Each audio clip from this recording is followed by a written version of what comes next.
मान्य सदस्यहरू के राख्नको लागि उठ्नु भएको छ? प्रतिपक्षी बेन्च सबै उठ्नु भएको छ। अब प्रतिपक्षी दलको तर्फबाटै मान्य सदस्य शक्तिबहादुर बस्नेतले 5 मिनटभित्र किन उठ्नु भएको छ र के कुरा राख्न खोज्नु भएको छ आफ्नो कुराहरू राख्नुहोस्। बाँकी मान्य सदस्यहरू आसन ग्रहण गर्नुहोस्। सम्माननीय सभामुख महोदय, परिवर्तित व्यवस्थाप्रति जनताका धेरै अपेक्षाहरूमा बढोत्तरी भएको छ। बदलिदो राजनीतिक परिस्थितिमा राष्ट्रिय हितका मुद्दाहरू थप गम्भीर र संवेदनशील बन्दै गइराखेका छन्। तर सरकार यी सबै विषयहरूप्रतिलाई व्यवस्था गरिराखेको छ र बेखबर जस्तै देखिन थालिराखेको छ। सभामुख महोदय, राज्यका महत्त्वपूर्ण अङ्ग र निकायहरूलाई आफ्नो नियन्त्रणमा लिएर सरकार सत्तावादको अभ्यास गर्न उद्यत भइराखेको छ।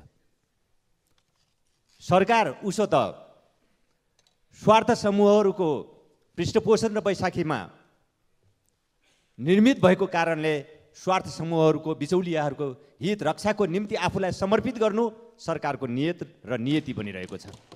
सभामुख महोदय, लोकतन्त्रमा सङ्ख्या महत्त्वपूर्ण कुरा हो, तर सङ्ख्याका पहाडहरू जनचाहनाको सामु गर्ल्याम गुल्म ढलेका इतिहासहरू अनुभवहरू हाम्रो वरिपरि छन्। सरकारले यसतर्फ ध्यान दिइराखेको देखिँदैन। सरकार यसतर्फ पनि बेखबर जस्तो देखिराखेको छ।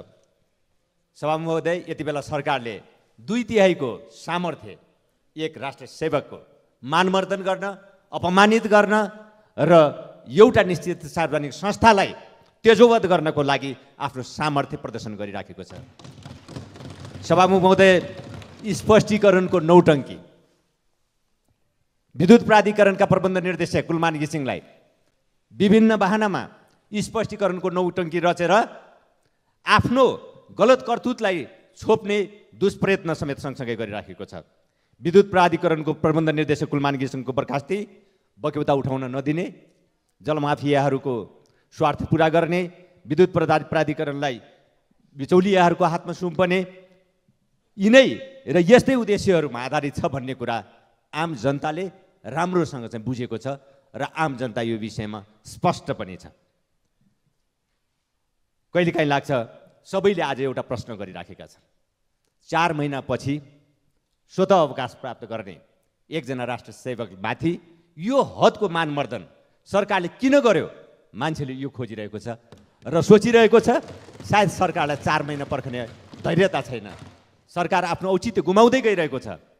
जुन प्रयोजनको लागि सरकार बनेको दाबी गर्दै आइराखेको थियो, ती सबै औचित्यहरू नाकाम साबित हुँदै गइराखेका छन् र औचित्य साबित गर्न सकिरहेको छैन। सायद 4 महिना पनि टिक्न सकिन्छ भन्ने आत्मविश्वास गुमाएको कारणले होला 4 महिना अगावै सरकार विद्युत प्राधिकरणको प्रबन्ध निर्देशकलाई बर्खास्ती गर्ने निर्णयमा पुग्दछ। या गजबको कुरा सुनिरहेको छ। हुनुपर्ने थियो एउटा कुशल व्यवस्थापकलाई पुरस्कृत गर्ने, राम्रो काम गर्नेहरू पुरस्कृत हुन्छन् भन्ने एउटा सन्देश प्रवाह गर्नुपर्ने, सबै राष्ट्र सेवकहरूको मनोबल उच्च बनाउनु पर्ने र राष्ट्र निर्माणमा सबैलाई लाग्न उत्प्रेरित गर्नुपर्ने कुरा यसो थियो। तर सरकार उल्टै बाटो हिँडिराखेको छ। म केही दृष्टान्त राख्न चाहन्छु। सभामुख महोदय, नेपालमा लोड सेडिङको अन्त 2072-73 पछि भयो। यहाँ भन्ने गरिएको छ लोड सेडिङको अन्त सरकारका मन्त्रीले हाकाहाकी भनिरहनु भएको छ। लोड सेडिङको अन्त अमुक राष्ट्रको कारणले भयो, मित्र राष्ट्रको कारणले भयो। तथ्यहरूले भनिराखेका छन् 2072-73 सम्म भारतबाट आयात गर्ने बिजुली 34% हिस्सा थियो नेपालमा। तर कुलमान घिसिङलाई प्रबन्ध निर्देशक बनाएर ल्याएको अर्को वर्षमा हेर्दा केवल त्यो प्रतिशत 35 मात्र पुगेको छ। 34बाट 35% मात्र भएको छ। कुलमान घिसिङ नियुक्ति भएको 45 दिनभित्रमा काठमाडौँ र पोखरा लोड सेडिङ मुक्त भएको छ। सभामुख महोदय, अब यो कुरा दिनको घाम जत्तिकै छर्लङ्ग हुँदै अनि लोड सेडिङको अन्त भारतको कारणले भएको हो, मित्र राष्ट्रको कारणले भएको हो, अरू कारणले भएको हो, यसो भनिरहनुको अर्थ के हो? यसो किन भनिरहेको छ सरकार? हामी जवाब खोजिरहेका छौँ सभामुख महोदय। यस सँगसँगै लोड सेडिङको अन्त्य त भयो। हाल 99% जनताले विद्युत पहुँच पाएका छन्। पहिले वर्षायाममा समेत भारतबाट विद्युत आयात गर्नुपर्ने अवस्था थियो। विगत 3 वर्षदेखि नेपालले भारतलाई विद्युत निर्यात गरिरहेको छ। 79-80मा विद्युत निर्यातबाट करिब 18 अरब आम्दानी भएको कुरा हामी सबैलाई थाहा छ। बङ्गलादेशलाई पनि विद्युत निर्यात सुरु गरिएको छ। सहज आपूर्तिका कारण नेपालमा विद्युत खपत 3 गुणा वृद्धि पनि भएको छ। 20 युनिटभन्दा कम विद्युत खपत गर्ने ग्राहकलाई निःशुल्क अथवा न्यूनतम दस्तुर 30 रुपियाँ मात्रामा करिब 22 लाख घरधुरीले यो सेवा प्राप्त गरिराखेका छन् र निःशुल्क सेवा प्राप्त गरिराखेका छन्। विद्युत उत्पादन वृद्धि 8 वर्षमा 4 गुणा हुन पुगेको छ। मान्य सदस्य संक्षिप्त गर्नु। त यी सबै यो विवरणहरू या लामो एउटा फेरिस्त छ। यो सबै विवरणहरू हेर्दा एक राष्ट्र सेवकलाई, कुशल व्यवस्थापकलाई पुरस्कृत गर्नुपर्ने हुन्थ्यो, सम्मानित गर्नुपर्ने हुन्थ्यो, ताकि अरू सबै राष्ट्र सेवकहरूको मनोबल उठोस्। तर फेरि पनि यहाँ अपमानितै गर्ने बाटो सरकारले रोज्यो। किन भन्दा सरकारले को आदेश पालना गरेन रे। कस्तो आदेश पालन भएन सभामुख महोदय, म यो प्रश्न गर्न चाहन्छु। हुकुमी आदेश, स्वेच्छाचारी आदेशको पालना हुकुमी शासनमा मात्र हुन्छ, लोकतन्त्रमा हुँदैन सभामुख महोदय।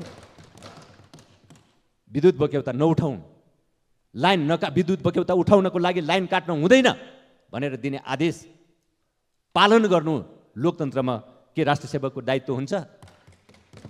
यो कर्तव्य पूरा गर्न बाध्य हुन्छ एक राष्ट्र सेवक। सम्माननीय प्रधानमन्त्रीजीले पनि कुनै बेला हुकुमी शासकहरूका आदेशहरू र फरमानहरूलाई व्यवस्था गरेर हिँड्नु भएको थियो। अनि उहाँले गर्ने तिनै आदेशहरू, त्यस्तै प्रकृतिका आदेशहरू पालना गर्नुपर्ने बाध्यता नथोपरियोस्, थोपर्न हुँदैन। त्यसकारण सभामुख महोदय, अब मैले अन्तमा यो सबै परिस्थितिमा यो जे बाटो सरकार हिँडिराखेको छ, राज्यका अङ्गहरूलाई, निकायहरूलाई कमजोर बनाउने, आफ्नो नियन्त्रणमा राख्ने, स्वेच्छाचारी ढङ्गले त्यसको चाहिँ दुरुपयोग गर्ने र सर्वसत्तावाद लागू गर्ने जुन बाटोमा सरकार हिँडिराखेको छ, हामी यसको सख्त प्रतिवाद गर्दछौँ र सख्त विरोध गर्दछौँ। सभामुख महोदय, अहिले पछिल्लो समयमा विद्युत प्राधिकरणका प्रबन्ध निर्देशकमाथि जुन प्रकारको हरकत सरकारले गर्यो, यो बारेमा आम नेपाली जनताले चासोका साथ हेरिराखेका छन्।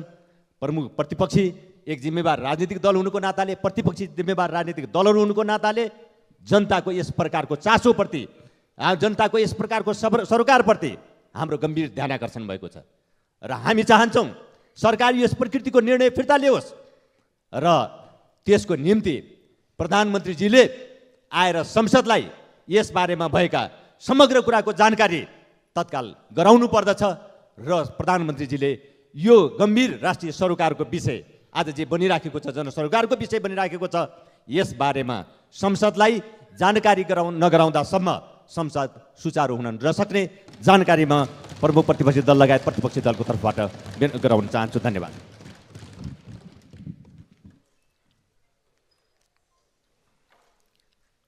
मान्य सदस्यहरू, आसन ग्रहण गरौँ,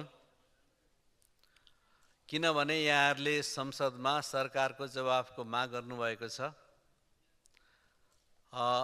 सरकारले जवाफ दिनको लागि पनि उसलाई सूचना हुनुपर्छ। उसले पनि समय माग्नु स्वाभाविक हुन पनि सक्छ। त्यसले गर्दा यहाँहरूले राख्नुभएको कुरा ध्यान आकृष्ट भएको छ। आसन ग्रहण गरेर सभाको कारबाहीलाई अगाडि बढाउनको लागि मान्यहरूले सहयोग गर्नुहोस्। म मान्यजीहरूलाई त्यो अनुरोध गर्दछु।